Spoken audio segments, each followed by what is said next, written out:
Hello, Namaskaram. എല്ലാവർക്കും വീണ്ടും നമ്മുടെ ചാനലിലേക്ക് സ്വാഗതം. അപ്പോൾ എല്ലാവരും സുഖമായിട്ട് സന്തോഷമായിട്ടിരിക്കുന്നു വിശ്വസിക്കുന്നു. പിന്നെ നമ്മൾ പരിചയപ്പെടാൻ പോകുന്നത് ഒരു തനി നാടൻ മീൻ പുളിയില ചുട്ടതാണ്. മീൻ പുളിയില ചുട്ടതെന്നോ അല്ലെങ്കിൽ പുളിയില ചമ്മന്തിന്നോ എങ്ങനെ വേണമെങ്കിലും പറയാം. പുളിയിലയുടെ ഇല എടുത്തിട്ട് നമ്മൾ ചമ്മന്തി രൂപത്തിൽ ചുട്ടെടുക്കുന്നതാണ്. അപ്പോൾ ഇത് ചോറിൻ്റെ കൂടെ കഴിക്കാൻ അടിപൊളിയാണ്. നമ്മുടെ വീഡിയോയിൽ ഡീറ്റെയിൽ ആയിട്ട് ഇതിൻ്റെ റെസിപ്പി പറഞ്ഞു തരുന്നുണ്ട്. അപ്പോൾ നമുക്ക് തുടങ്ങാം.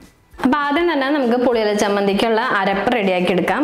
അരപ്പിന് വേണ്ടിയിട്ട് ഞാനിവിടെ നല്ല തളിരിലയും അതുപോലെ അധികം മൂക്കാത്ത ഇലയും നോക്കിയിട്ടാണ് പറിച്ചത്. കണ്ടോ? പിന്നെ എടുത്തിരിക്കുന്നത് ചെറിയുള്ളി, അതൊരു 10-15. അപ്പോൾ ഇത് ചെറുതായ കാരണമാണ് ഞാനൊരു 15 എണ്ണ എടുത്തിരിക്കുന്നത്. പിന്നെ നല്ല എരിവുള്ള കാന്താരി മുളക്, അത് നിങ്ങളുടെ എരിവിനനുസരിച്ചിട്ട് ഇട്ട് കൊടുക്കാം. ഈ ഇതുപോലത്തെ മുളകാണെങ്കിൽ എരിവ് കുറവായിരിക്കും. ഇതുപോലത്തെ ചെറിയ കാന്താരി ആണെങ്കിൽ നല്ല എരിവുണ്ടാവും. അപ്പം മീനിനും കൂടിയിട്ടുള്ള എരിവ് നമ്മൾ എടുക്കണം, കാരണം മീനിടുമ്പോൾ എരിവ് കുറഞ്ഞു പോവും. പിന്നെ എടുക്കേണ്ടത് തേങ്ങ, അതൊരു 3/4 കപ്പ് എടുത്തിട്ടുണ്ട്. അപ്പോൾ ഈ പുളിയില ഏകദേശം 2 കപ്പുണ്ട്.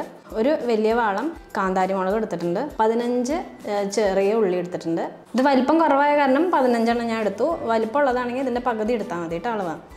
പിന്നെ എടുത്തിരിക്കുന്നത് ഉപ്പ്. അപ്പോൾ ഇതാണ് അരപ്പിനുള്ള ഐറ്റംസ്. അപ്പോൾ ഇതെല്ലാം കൂടിയിട്ട് അരച്ചെടുക്കണം. എന്നിട്ട് വേണം നമ്മൾ മീനിട്ട് മിക്സ് ചെയ്യാൻ വേണ്ടിയിട്ട്. അപ്പോൾ ഉപ്പ് കുറവാണെങ്കിൽ ആ സമയത്ത് നമുക്ക് ആഡ് ചെയ്ത് കൊടുക്കാം. അപ്പോൾ ഇതെല്ലാം മിക്സിയുടെ ജാറിലിട്ടിട്ട് നന്നായിട്ട് പേസ്റ്റ് പോലെ അരച്ചെടുക്കാം. അപ്പോൾ നമ്മുടെ പുളിയില നന്നായിട്ട് അരച്ചെടുത്തിട്ടുണ്ട്. ഇനി ഇതൊരു ചട്ടിയിലേക്ക് ഇട്ട് കൊടുക്കാം. അപ്പോൾ പുളിയില ചമ്മന്തി മീൻ വെച്ചിട്ടാണ് ചെയ്യേണ്ടത്. അപ്പോൾ ഞാനിവിടെ എടുത്തിരിക്കുന്നത് ഒരു 300 ഗ്രാം, ഏകദേശം ഒരു 300 ഗ്രാം ഉണ്ടാവും. 300 ഗ്രാം ചാളയാണ് ഞാൻ എടുത്തേക്കുന്നത്. ഇതുപോലെ ചെറുതായി പീസാക്കി കട്ട് ചെയ്തെടുക്കണം. കണ്ടോ? ചാള അല്ലെങ്കിൽ പിന്നെ എടുക്കുന്നത് കൊഴുവ, ഏത് മീനായാലും എടുക്കാം. ചാളയായാലും കൊഴുവയായാലും. കൊഴുവ പിന്നെ ചെറിയതായ കാരണം ഇതുപോലെ പീസാക്കി ഇട്ട് കൊടുക്കേണ്ട കാര്യമില്ല. ചാള എടുക്കുമ്പോൾ ഇതുപോലെ കുഞ്ഞാക്കി മുറിച്ചിട്ട് വേണം ഇട്ട് കൊടുക്കാം. അപ്പോൾ നമ്മൾ പുളിയില അരച്ചപ്പോൾ ഉപ്പിട്ട് കൊടുത്തിട്ടുണ്ടായിരുന്നു, കല്ലുപ്പ്. കുറച്ചും കൂടി മീനിലേക്കും കൂടിയുള്ള ഉപ്പ് നമുക്ക് ഇപ്പിട്ട് കൊടുക്കാം. പിന്നെ ഇതിലേക്ക് വേറെ മഞ്ഞൾപ്പൊടിയോ മുളക് പൊടിയോ അങ്ങനെ ഒന്നും ചേർത്ത് കൊടുക്കണില്ല. കാന്താരി മുളകിൻ്റെ എരിവും പുളിയിലയുടെ പുളിയും ഉപ്പും മാത്രമുള്ള ടേസ്റ്റാണ് ഇതിന്. ഭയങ്കര ടേസ്റ്റാണ്. നിങ്ങളുടെ വീട്ടിൽ പുളിയിലയൊക്കെ കിട്ടുകയാണെങ്കിൽ നിങ്ങൾ ഉറപ്പായിട്ട് ഇതൊന്ന് ട്രൈ ചെയ്ത് നോക്കുക കേട്ടോ. കൈ കൊണ്ട് ഇതുപോലെ നന്നായിട്ട് മിക്സ് ചെയ്തെടുക്കാം. എന്നിട്ട് നമ്മളിത് വാഴയിലയിലാണ് ചുട്ടെടുക്കണത്. അപ്പോൾ ഇതൊരു 10 മിനിറ്റ് ഇരിക്കട്ടെ. എന്നിട്ട് വാഴയില എടുത്തിട്ട് നമുക്കിതൊന്ന് പരത്തി അട പോലെ ചുട്ടെടുക്കാം. അപ്പോൾ ഇതൊരു 15 മിനിറ്റ് ആയിട്ടുണ്ട്. ഇനി നമുക്ക് അതൊരു ഇലയിൽ പരത്തി വെച്ച് കൊടുക്കാം. അപ്പോൾ 2 സെറ്റ് ഇല താഴെ ഇട്ട് കൊടുക്കണം, ഇല്ലെങ്കിൽ കരിഞ്ഞു പോവും. എന്നിട്ട് നമ്മൾ പരത്തണ ഇല മേലെ ഇട്ട് കൊടുത്തിട്ട് ഇതെല്ലാം ഒരു ചട്ടിയിലേക്ക് വെച്ച് കൊടുക്കുക. അതാണ് കുറച്ചും കൂടി എളുപ്പം. അപ്പോൾ നിങ്ങളുടെ കയ്യിൽ ചട്ടി ഇല്ലെങ്കിൽ ചുവട് കട്ടിയുള്ള ചട്ടിയിലായാലും ഇത് ഉണ്ടാക്കിയെടുക്കാം.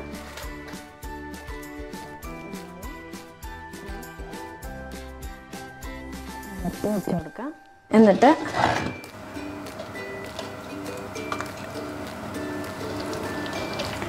എന്നിട്ട് ഈ പുളിയില ഇട്ട മീൻ ഇതിലിങ്ങനെ നിരത്തി കൊടുക്കാം.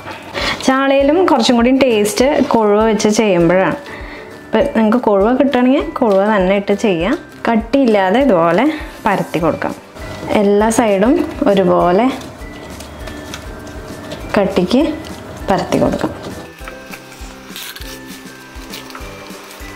എല്ലാ സൈഡും ഈവൻ ആയിട്ടുണ്ട്. ഇനി ഇതിൻ്റെ മേലെ ഒരു സെറ്റ് വാഴയിലും കൂടി വെച്ച് കൊടുക്കണം.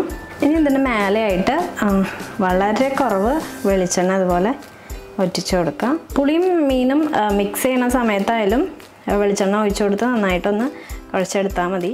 ഇനി ഇതിൻ്റെ മേലെ വാഴല വെച്ചിട്ട് ഫുള്ളായിട്ട് സീൽ ചെയ്തിട്ട് നമുക്കിത് ലോ ഫ്ലെയിമിലിട്ടിട്ട് സിമ്മിലിട്ടിട്ട് ഇതൊന്ന് ചുട്ടെടുക്കാം. അപ്പോൾ ഇതിൻ്റെ പരുവെന്ന് വെച്ചിട്ടുണ്ടെങ്കിൽ നന്നായിട്ട് വെള്ളം വറ്റി നല്ല ഡ്രൈ ആവണം. എന്നിട്ട് ഇത് തിരിച്ചിട്ട് കൊടുക്കണം. അപ്പോൾ നമുക്ക് ഇതൊന്ന് സ്റ്റവിൽ വെക്കാം. അപ്പോൾ ഇത് സിമ്മിലിട്ടിട്ട് വെക്കണം, അടച്ചു വയ്ക്കൊന്നും വേണ്ട. ഇതുപോലെ തുറന്ന് വെച്ചിട്ട് തന്നെ നമുക്കിത് ചുട്ടെടുക്കാം. അപ്പോൾ ഇതൊരു 25 മിനിറ്റ് കഴിഞ്ഞ് നോക്കിയപ്പോൾ വെള്ളം ഉണ്ടായിരുന്നു. ഇപ്പോൾ വെള്ളമൊക്കെ വറ്റിയിട്ടുണ്ട്. ഇപ്പോൾ ഏകദേശം ഒരു 35-40 മിനിറ്റിൻ്റെ അടുത്ത് ആവാറായിട്ടുണ്ട്. ഇനി ഇതൊന്ന് മറിച്ചിട്ട് നോക്കാം. അടിഭാഗത്തെ ഇലയൊക്കെ കരിഞ്ഞു തുടങ്ങി. ഇനി ഇതൊന്ന് മറിച്ചിടാം. അപ്പോൾ ഇതൊന്ന് മറിച്ചിട്ട് കൊടുക്കാൻ വേണ്ടിയിട്ട് ഇതിൻ്റെ മേലെ നല്ല ഇല വെച്ച് കൊടുക്കാം. അതിന് ശേഷം 2 ഇല ഇതിൻ്റെ മേലെ വെച്ചിട്ട് മറിച്ചിടാം. അപ്പോൾ ചട്ടി നല്ല ചൂടാണ്.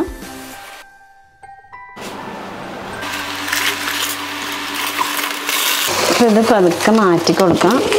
ഇനി ഈ സൈഡും കിടന്ന് നന്നായിട്ട് വെള്ളമൊക്കെ വറ്റി നല്ല ഉണങ്ങി ഡ്രൈ ആയിട്ട് വരണം. അപ്പോൾ അതുവരെ വെയിറ്റ് ചെയ്യാം. അതിനൊരു ഏകദേശം 25 to 30 മിനിറ്റോളം വേണ്ടി വരും. ഇതുപോലെ തന്നെ സിമ്മിലിട്ടിട്ട് നമുക്കതൊന്ന് ചുട്ടെടുക്കാം. അപ്പോൾ അടിഭാഗം നന്നായിട്ട് വറ്റി വന്നിട്ടുണ്ട്, ഇല കരിഞ്ഞു തുടങ്ങി. അപ്പോൾ ഇതിൽ മെയിനായിട്ട് നമ്മൾ ശ്രദ്ധിക്കേണ്ടതെന്ന് വെച്ചിട്ടുണ്ടെങ്കിൽ നല്ല കട്ടിയുള്ള 2 or 3 ഇല താഴെ ഇട്ട് കൊടുത്തിട്ട് വേണം നമ്മുടെ മീനിൻ്റെ ഇല ഇട്ട് കൊടുക്കാൻ. കണ്ടോ, മീനൊക്കെ നന്നായി വറ്റി വന്നിട്ടുണ്ട്, പുളിയിലയും നന്നായിട്ട് വറ്റി വന്നിട്ടുണ്ട്. കണ്ടോ? അപ്പോൾ ഈ ചട്ടിയിൽ തന്നെ ഇത് ആറാൻ വെക്കുക. ഇതിൽ തന്നെ ഇരിക്കുമ്പോൾ കുറച്ചും കൂടിയും വെള്ളം നന്നായിട്ട് വറ്റി ഉണങ്ങും. അപ്പോൾ എന്നിട്ട് ഇത് നന്നായിട്ട് ആറിയ ശേഷം നമുക്കെടുത്ത് ഉപയോഗിക്കാം. അപ്പോൾ ഇതുപോലത്തെ നല്ല നല്ല നാടൻ വിഭവങ്ങളായിട്ട് ഞാൻ ഇനിയും വരുന്നതായിരിക്കും. അപ്പോൾ അടുത്തൊരു വീഡിയോ ആയിട്ട് വരുന്നവരായിരിക്കും. ബൈ. അതുപോലെ സബ്സ്ക്രൈബ് ചെയ്യാത്തവർ ഉറപ്പായിട്ടും സബ്സ്ക്രൈബ് ചെയ്യാനും നമ്മുടെ വീഡിയോ ഇഷ്ടപ്പെട്ടാൽ ലൈക്ക് ചെയ്യാനും കമൻറ്റ് ചെയ്യാനും മറക്കരുത്. Thank you.